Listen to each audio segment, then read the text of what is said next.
The Moors Murderers, Our Confession. It was never about the killing. It was about the power, the thrill of knowing we could shape someone's last moments. My name is Brady, and together with Myra Hindley, I brought terror to the quiet moors of England.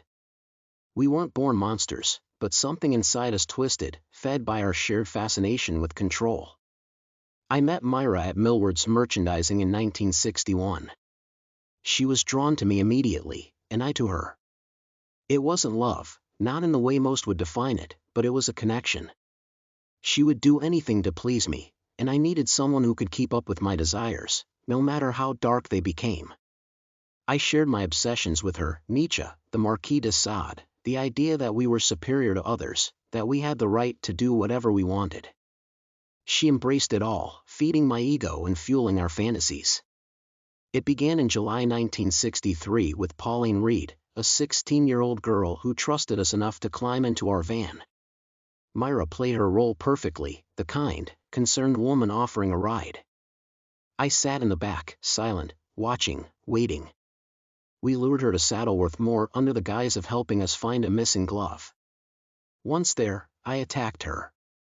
She screamed, but the Moors swallowed her cries.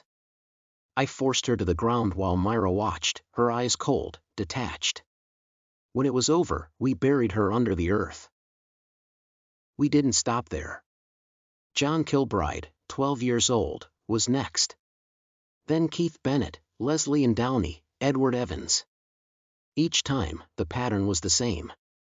We picked them up, played the kind strangers, and then took them to the moors. I recorded their terror, capturing their voices on tape, their images in photographs. Myra was my accomplice, my equal. She didn't flinch, didn't hesitate. She was the perfect partner. The moors became our graveyard, a place only we knew held the truth. We thought we were untouchable, that no one would ever suspect us. But arrogance is the undoing of many. In October 1965, I decided to involve Myra's brother-in-law, David Smith. We brought Edward Evans to our home, and I killed him with an axe while David watched, horrified. I thought I could control him, that he would join us in our games. But David went to the police. When they came for us, we smiled. Let them search, we thought. They'll find nothing. But they did. The photographs, the tapes, the maps of the moors, it all led back to us. The trial was a spectacle. Myra cried, played the innocent, while I showed no remorse. I didn't see the point. They would never understand why we did what we did. They called us evil, monsters. Perhaps they were right. We were convicted in 1966. Life imprisonment. Myra spent her days appealing for parole, painting herself as a victim of my influence.